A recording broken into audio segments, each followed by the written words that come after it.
Bonjour à toutes et à tous, j'ai le plaisir de vous retrouver pour ce dialogue littéraire du mois d'août.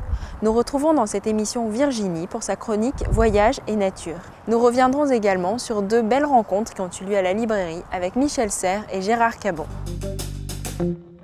Michel Serres nous a fait le plaisir de venir nous présenter à la librairie son dernier essai, Le Gaucher boiteux, la puissance de la pensée, paru aux éditions Le Pommier. Michel Serres synthétise ici le travail de toute une vie. Il réussit à décrire la façon dont il a pensé ses livres et sa philosophie. Et surtout, il explore la pensée et ses figures. Retrouvons tout de suite Michel Serres au micro de Laurence. Michel Serres, bonjour et bienvenue à la librairie Dialogue. Je suis ravi d'être là. Et nous sommes ravis de vous accueillir aujourd'hui pour la présentation de votre dernier ouvrage en date. Il est paru aux éditions Le Pommier et est intitulé Le Gaucher boiteux, puissance de la pensée.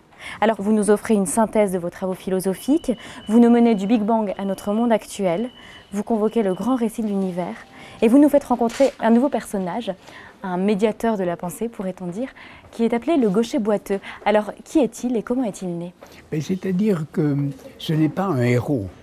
Les héros à la mode américaine, Hollywood, etc., c'est toujours Tarzan, Superman, etc. Là, je lui ai donné plutôt une sorte de tare, ou plutôt quelque chose qui appartient à une minorité. Si vous regardez les héros de l'Antiquité, le gaucher, c'est Héphaïstos, il est bossu, il est boiteux, etc. Il est au fond de l'Etna en train de forger des choses extraordinaires. Et quand Homère le définit, on voit qu'il invente tout, qu'il invente même des robots, qu'il invente des choses extraordinaires. C'est l'inventeur. Ouais. Le gaucher boiteux nous enseigne que pour penser, il faut bifurquer. Lui, il le fait naturellement du fait de son écart à l'équilibre, et c'est pour retrouver l'équilibre qu'il pense.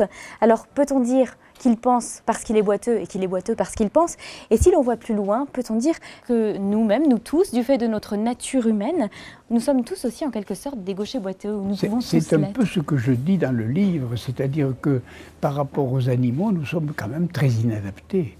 C'est-à-dire la plupart des animaux ont une niche dans laquelle ils vivent et qui est leur niche écologique naturelle, si vous voulez. Tandis que l'homme est inadapté. Alors il inventera tel habitat en Sibérie, tel habitat au Sahara, tel habitat en Bretagne, et ainsi de suite. Vous voyez, il y a des mythes grecs qui disent ça très bien, qui disent précisément que c'est parce qu'on est inadapté qu'on est obligé d'inventer. Dans ce livre, vous nous parlez également du monde actuel, un monde nouveau qui naît de la révolution numérique et qui s'incarne dans votre œuvre à travers le personnage de Petite Poucette. Et ce monde, vous dites que c'est celui de l'âge doux. Alors qu'est-ce que cela signifie et qu'est-ce que cela implique? C'est intéressant de dire ça. C'est que on a parlé de bifurcation, c'est-à-dire d'invention. Bon. Et bien entendu, on peut dire ça de l'histoire. Il était inattendu qu'arrive la Révolution française, il était inattendu qu'arrive tel et tel moment de l'histoire.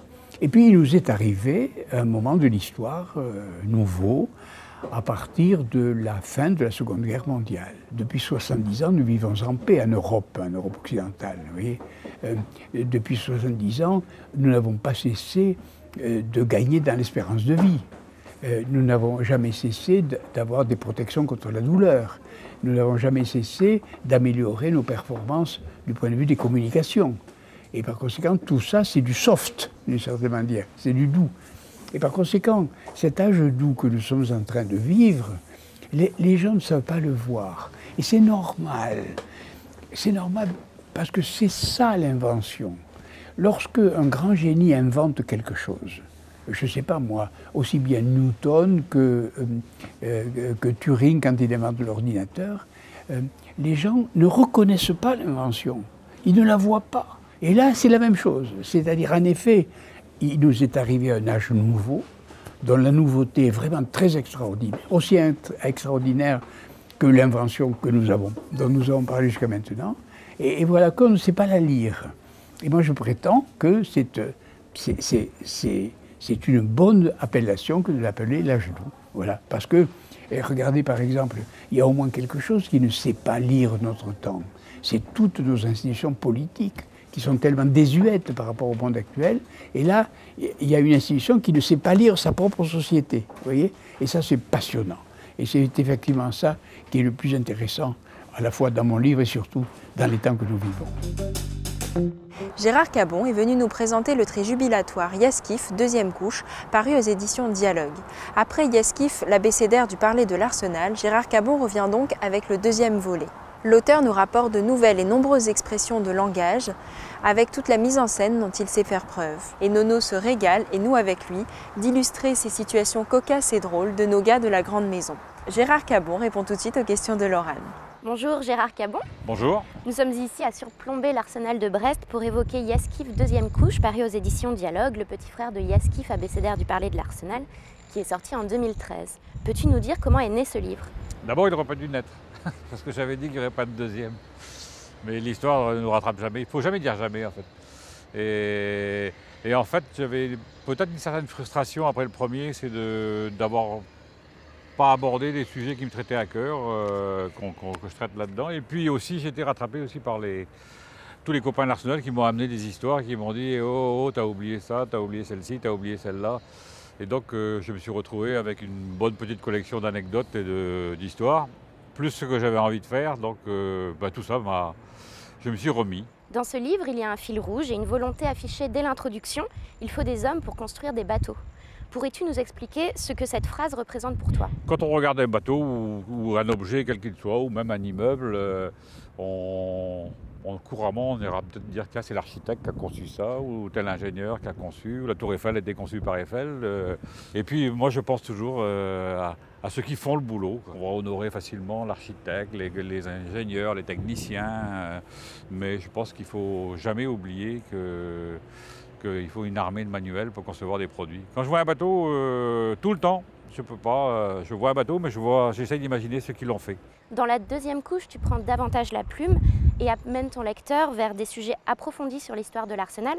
Alors avant d'entrer en détail sur ces sujets, peux-tu nous dire si l'exercice était difficile et quelle posture as-tu endossée dès le début de l'exercice? Ouais, c'était pas très facile parce que d'abord, je ne suis pas historien, je ne me prétends pas historien et je ne me présenterai pas, toujours pas d'ailleurs, parce qu'il y a des gens qui le font très bien et qui l'ont très bien fait, laissons-les travailler. Par contre, je voulais aborder des sujets qui me tenaient à cœur.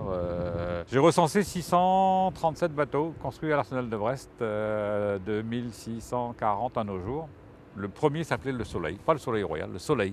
Donc la marine à voile, la marine après cuirassée, enfin on met du fer, c'est les coques en bois, puis après on passe au fer, et puis on passe du bois à la soudure, enfin, au rivet, à la soudure, on est en propulsion à voile, puis propulsion vapeur, puis propulsion nucléaire. Enfin, c'est une maison qui au fil de son histoire, a touché à tout. Et donc je voulais un peu évoquer ça. Et puis aussi l'histoire des conflits sociaux, parce que les ouvriers de l'Arsenal, c'est quand même un peu quelque part des rebelles. Hein. Donc au fil de l'histoire, de 1750 à nos jours, c'est émaillé de conflits sociaux pour des raisons diverses. De nouveau, Nono t'accompagne dans cette aventure. Un duo gagnant?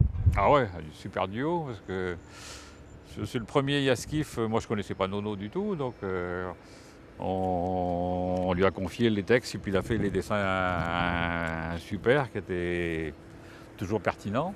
Et puis évidemment après on s'est connus, au-delà de faire des dessins, et puis on a vadrouillé au fond du Maroc tous les deux ans de rang au Atlas. Donc, mais je trouve que c'est plutôt pas mal, et en plus c'est pas mal réussi. Nono dessinant des cuirassés et des porte-avions.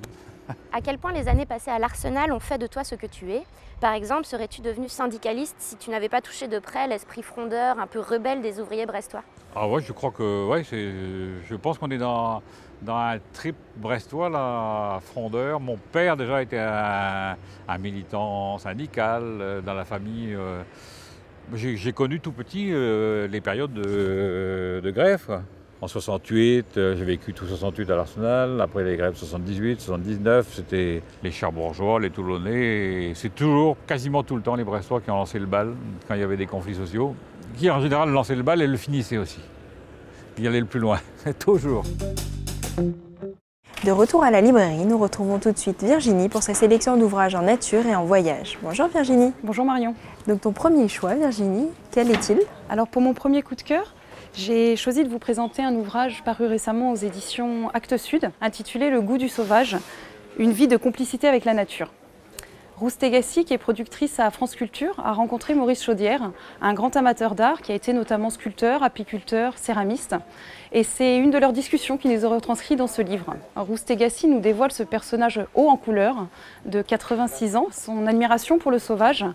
À travers ses souvenirs d'enfance, il évoque sa profonde connaissance de la faune, de la flore et de cette curiosité qui l'anime. D'anecdote en anecdote, il nous fait cheminer sur de multiples sentiers, évoquant la nécessité de renouer avec la nature, de puiser dans les ressources naturelles plutôt que d'emprunter au monde industriel. À lire dans son jardin ou à l'ombre d'un arbre, c'est un livre que je conseille, vous excuserez le jeu de mots, à tous les curieux de nature. Le deuxième ouvrage que tu as sélectionné est un ouvrage de jardinage. Alors mon deuxième choix s'inscrit dans cette lignée écologique puisque j'ai choisi de vous présenter un nouveau titre dans la collection Facile et Bio des éditions Terre Vivante, intitulé « Je ne jardine que le week-end » de Sandrine Boucher et Alban Delacour.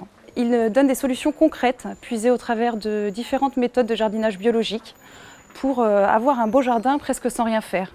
Un potager prolifique en utilisant par exemple la technique de paillage plutôt que celle de l'arrosage, en ayant un beau jardin d'ornement, par exemple avec une haie durable et sans soin qui limitera les longues heures de taille.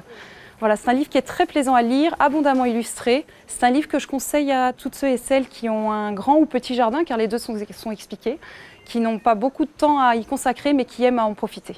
Et ton troisième choix est un album de voyage. Tout à fait. Alors là, je vous propose de faire un grand saut, puisque mon troisième coup de cœur nous emmène au plein cœur du pays des kangourous. L'Australie, publié aux éditions du Chêne, est le nouveau titre de leur collection Grand Voyageur. L'Australie nous ravit ici par la diversité de ses paysages, allant des déserts les plus secs aux forêts tropicales verdoyantes, où l'on rencontre sa faune et sa flore endémiques, jusqu'aux plages paradisiaques. Les textes de Corinne Moutou nous montrent une Australie avec une grande richesse culturelle, où le cool land fait foi. Les Australiens aiment à cultiver la qualité de vie. Il y en a vraiment pour tous les goûts. Les amoureux des grandes villes découvriront Sydney, Melbourne ou encore Brisbane. Les amateurs de plongée seront fascinés par les fonds marins richement peuplés. Les passionnés de surf découvriront les plus beaux spots. C'est vraiment un très beau voyage que nous offre encore cette grande collection. Je te remercie Virginie. Je t'en prie Marion. Voilà, c'était la dernière émission de l'été. J'aurai le plaisir de vous retrouver à la rentrée et d'ici là, je vous souhaite un beau mois d'août et de très bonnes lectures.